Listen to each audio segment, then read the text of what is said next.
RCN. Le son de la différence.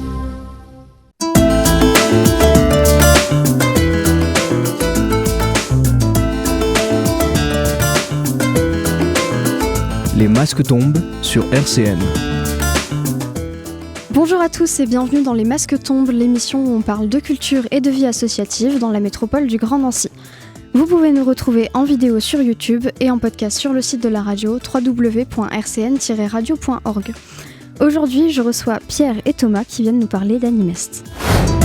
RCN, Les masques tombent, Elisa Gautron. Bonjour. Bonjour. Vous allez bien ?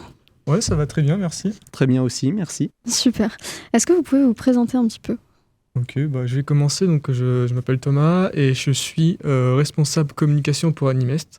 Et voilà, ça fait maintenant, c'est la 3e année que je suis bénévole au sein de l'association. Du coup, moi, je suis Pierre Guyot, le trésorier d'Animest. C'est ma 2e année au sein de l'association Animest. Et est-ce que vous pouvez expliquer ce que c'est Animest ? Du coup, Animest, c'est une association étudiante qui a pour but de faire, tout d'abord de promouvoir la culture japonaise, que ce soit dans le milieu étudiant, mais aussi dans la vie en général. Donc, un des moyens de le faire, ça va être par la création d'une convention et toute son organisation, en général, entre fin automne. C'était d'habitude fin novembre, et pour cette année, ça sera du coup les 2 et 3 décembre. Et on est, donc, comme on le dit, une association étudiante, donc complètement bénévole, où en général, on est axé soit à Télécom Nancy, soit aux mines, mais on a aussi des étudiants partout sur Nancy, et même certains dans toute la Lorraine. Et je ne sais pas si on en a vraiment. Peut-être, sans doute, oui. Mais voilà, donc pour ceux qui ne sauraient peut-être pas, une convention, donc c'est un événement qui se déroule sur quelques jours. Donc pour notre cas, c'est un week-end entier. Et c'est un événement où les personnes viennent et se réunissent autour de passions communes. Donc dans notre cas, c'est tout ce qui va être la culture japonaise, la culture populaire, voilà. Et certains viennent déguisés aussi. Voilà, c'est vraiment l'occasion de passer un beau moment avec des gens qui partagent la même passion. D'accord. Et ça existe depuis combien de temps, Animest ? Et bien, Animest, ça existe du coup depuis 2003. Ça a été fondé en 2003, donc on fête les 20 ans cette année. Et ça a été fondé justement par des élèves de 2 écoles d'ingénieurs de Nancy, donc Télécom Nancy et les mines de Nancy. Et cette année, on est très heureux de fêter du coup la 21e édition d'Animest. Pourquoi la 21e édition du coup, alors que c'est les 20 ans de la convention ? Alors, pourquoi la 21e édition ? C'est parce qu'il faut se rappeler qu'il y a eu du coup une édition lors de la création en 2003.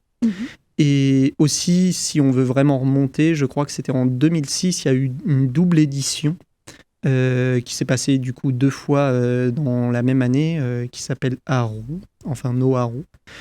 Et du coup, pourquoi pas 22 ? Parce qu'en 2020, à cause du coronavirus, on a du coup dû annuler la convention. D'accord, donc cette année, c'est les 20 ans de la convention, du coup. Voilà. Et justement, pour les 20 ans de la convention, chaque année, la convention a un thème. Et cette année, du coup, on est parti sur le thème anniversaire festival, justement pour mettre en valeur les 20 ans de la convention. D'accord. Et donc, oui, cette convention, elle existe depuis longtemps. Pourquoi elle a été créée ? Eh bien, tout simplement parce qu'en 2003, il n'y avait pas d'événement de ce genre en Lorraine. Et que des étudiants avaient envie de d'innover et de créer du coup un événement pour retrouver des personnes, d'autres étudiants. À la base, je pense que c'était juste pour retrouver d'autres étudiants qui partageaient du coup cette passion de la culture japonaise et la culture populaire. Ouais, à la base, c'était principalement pour les étudiants et maintenant, ça s'est et avec le temps, Animest a grandi et on accueille bien évidemment tout le monde lors de la convention. Et avant, c'était dans un autre lieu, parce qu'avant, c'était au centre Prouvé, et avant, c'était encore un autre lieu Pour des raisons de capacité de personnes C'était pour des raisons de capacité, aussi pour faire grandir l'événement. J'aurais plus le nom exact des lieux qu'il y avait avant le centre des congrès. Je crois que c'était le palais avant le centre Prouvé, c'était le palais des congrès. Ouais. Ouais, voilà. L'ancien palais des congrès. Et du coup, cette année, on s'exporte encore plus grand avec le parc des expos qui augmente vraiment la convention. On a 2 fois plus, si ce n'est plus, de créateurs. On a essayé d'augmenter encore plus au niveau des boutiques, au niveau des animations, où on a nos propres aussi scènes que l'on a fait monter avec l'aide du coup du parc des expos qui gère Destination Nancy derrière. Sinon aussi, pour revenir sur au niveau de la création, il faut savoir que beaucoup d'écoles d'ingénieurs, un petit peu partout en France, avaient commencé dans les années 2000 à former des conventions un peu partout en France. Et la plupart des conventions qu'on peut connaître aujourd'hui, comme la Japan Expo, etc., étaient à la base faites par des associations étudiantes, puis la plupart sont devenus des entreprises ou d'autres différentes associations, mais qui ne sont plus vraiment gérées par l'école. Animest est l'une des dernières, mais dans le sens qui reste grande parmi toutes ces conventions, en sachant qu'on est du coup, si je peux me permettre, normalement la plus grande convention étudiante sur le thème du Japon. D'accord. En France. Ouais. D'accord. Et avant, au tout début, c'était pas... parce que là, vous avez dit que c'était sur un week-end, enfin tout un week-end. Au départ, c'était pas le cas, c'était que sur une journée. J'ai pas l'information, mais j'ai pas l'information. Peut-être c'était que sur une seule journée, mais peut-être que c'était qu'une seule journée pour les premières éditions, mais je pense que c'est devenu rapidement un week-end. Ouais. Avec pas mal d'animations, du coup, assez diverses et variées. On va en reparler un peu plus en détail. On va juste faire une petite pause et puis on revient juste après. Les masques tombent sur RCN.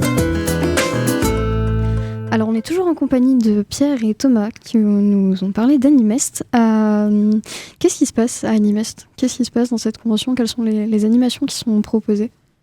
Il se passe pas mal de choses à Animest durant tout le week-end. On a justement un planning spécial pour chaque journée. Il y a différentes animations qui sont prévues pour chaque journée, sachant que cette année, on a du coup 3 scènes au Parc des Expos qu'on va faire monter, et sur chacune des scènes, il y aura des animations différentes. D'accord. Alors les animations, ça peut varier pas mal. On va avoir du coup des VIP qui vont venir parler de leur expérience. Par exemple, il y a des VIP qui sont spécialisés dans la culture japonaise, donc qui vont expliquer comment apprendre le japonais, voilà. Ou on a même une mangaka qui va expliquer son travail, comment elle fonctionne, tout ça. Ça peut être aussi des animations plus, on va dire, conviviales dans le style blind test. Évidemment, il y aura aussi toute une partie cosplay avec un concours. Est-ce que tu peux expliquer ce que c'est le cosplay pour les personnes qui ne sauraient pas ce que c'est ? Alors, le cosplay, c'est assez simple. C'est un déguisement qui a pour thème la culture japonaise, la culture populaire. Et dans le cosplay, en plus déguisement, il y a un côté interprétation un peu du personnage. Voilà. Ça marche. Et du coup, en termes d'animation, qu'est-ce qu'il y aura d'autre de proposé ? Je sais plus trop. Du coup, en termes d'animation, on a aussi, comme on parlait des VIP, il y a aussi des personnes peut-être un peu plus connues de Twitch ou de YouTube, des réseaux sociaux, comme on a comme tête d'affiche Sifano, Phil Drong et aussi Ken Boga. On a aussi en plus des animations avec des petits stands comme on a une initiation au VTubing qui est comment faire des réseaux sociaux, utiliser les réseaux sociaux sans forcément montrer sa tête, mais à travers un avatar. On a aussi d'autres intervenants au niveau de la culture. Je crois qu'on a du coup une traductrice. Oui, c'est la mangaka. Elle est à la fois mangaka et traductrice. Et différentes, si je dis pas de bêtises, on a aussi Nintendo League qui viendra cette année. Oui. Et en termes d'animation, encore une fois, pour compléter, on aura du coup un tournoi sur un jeu vidéo Street Fighter, et voilà, qui sera commenté par un des VIP qui est spécialisé dans ce domaine. Et du coup, tous ceux qui veulent pourront participer, et la finale sera commentée sur scène, donc il y aura une très bonne ambiance. D'accord. Et en termes d'autres animations, il y a des choses autour du cosplay aussi qui se font? Oui, du coup, il y a un concours cosplay qui est organisé donc, du coup, par une association extérieure, et n'importe qui peut s'inscrire. La seule condition, c'est que pour le concours cosplay, parce pour le concours cosplay, il faut fabriquer soi-même son cosplay. Voilà, c'est complètement de A à Z. Ouais. Et il y aura donc ça c'est pour le concours, il y aura un vainqueur. Et pour ce qui est, il y aura aussi également sur scène un défilé cosplay où là n'importe qui peut venir. Il n'y a pas besoin de fabriquer soi-même son cosplay. Et c'est juste pour faire une prestation sur scène, voilà. C'est juste pour le fun, ouais, pour voilà. ceux qui veulent. Ça marche. Et il y aura des cosplayers professionnels aussi? Oui, parmi les VIP, on a 3 cosplayers professionnels, voilà, qui notamment feront une explication sur scène de leur métier. Et ouais, ils vont expliquer voilà, comment ils font leur cosplay et partager leur passion avec les personnes, quoi. Et on a même parmi de ces cosplayers qui va faire un concert en cosplay, donc elle va interpréter une chanson, voilà, tout en étant en cosplay. D'accord. Voilà. D'accord. Et du coup, il y aura pas mal de boutiques, de créateurs, comme vous avez dit. Il y en aura plus que les années précédentes. Du coup, pour l'instant, au niveau des créateurs, on est à environ plus de 150. Ok. Ce qui est quand même bien plus grand. On aura aussi, au niveau des boutiques, on a fait appel à des food trucks cette année pour combler le manque de nourriture qu'on pouvait avoir lors des anciennes conventions. Aussi, on a les boutiques comme d'habitude qui peuvent être Atomanga, La Cité Magique, etc. De grandes boutiques qu'on a l'habitude de retrouver à Animest. D'accord. Et en termes de restauration, du coup, à part les food trucks, est-ce qu'il y a d'autres choses? Alors, bien sûr, oui. Il y avait une buvette et un café, il me semble, la Alors, dernière fois. au niveau de la restauration, donc les food trucks, c'est une nouveauté de cette année, mais il y aura toujours ce qu'on fait les années précédentes, c'est-à-dire un mets de café. Donc, c'est une espèce de café où les serveurs seront déguisés en tenue de maid. Donc, une tenue de maid, c'est une tenue qui est origine de la culture japonaise, ou en d'autres tenues. Et donc, ça sera du coup que des pâtisseries au mets de café qui seront fabriquées par les bénévoles. Voilà, c'est entièrement fabriqué cuisiné par les bénévoles. Et on a également un stand de restauration où il y aura également quelques plats japonais qui seront cuisinés par des bénévoles. Voilà, je ne sais pas si j'oublie d'autres. Mais il y aura de quoi manger à Animest, c'est pas un problème. Du lundi au jeudi de 13h à 13h30, les masques tombent sur RCN. Alors on est toujours avec Pierre et Thomas qui sont venus pour nous parler d'Animest. Cette année, c'est les 20 ans de la convention. Qu'est-ce qui va se passer de particulier pour cette année? Du coup, le principal au niveau des 20 ans, c'est tout d'abord le changement de lieu, qui a été tout de même plutôt compliqué, car c'est complètement tout refaire. On n'a presque aucune base sur lesquelles être, surtout que la particularité du parc des expos, c'est que c'est une boîte vide, et du coup, c'est à nous d'y construire un peu tout ce que l'on veut. Là où le centre prouvé, c'était bien plus... tout était déjà agencé, et on savait déjà ce qu'il fallait en général mettre. Et pourquoi du coup ce changement de lieu? C'est parce que l'année dernière, on a eu la chance du coup de passer les 10 000 visiteurs. Voilà, c'était une première pour Animest, et que le centre prouvé en fait a une capacité maximale de personnes en même temps au sein d'un bâtiment, et qu'on avait atteint cette limite l'année dernière, et que certaines personnes devaient faire la queue et attendre que d'autres personnes sortent pour pouvoir rentrer. D'accord. Et voilà. Et ce problème ne sera pas là au Parc des Expos, parce que justement, au Parc des Expos, on aura la jauge est plus élevée.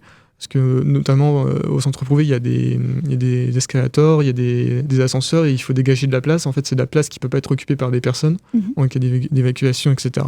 Du coup, c'est pour ça que au parc des expositions, on pourra accueillir normalement plus de personnes et qu'il devrait y avoir moins de queue. Voilà. D'accord, il y a un peu plus d'espace aussi. Et une des nouveautés aussi de cette année pour les 20 ans, c'est le tarif étudiant pour les billets. C'est quelque chose qui ne se fait pas dans les autres conventions.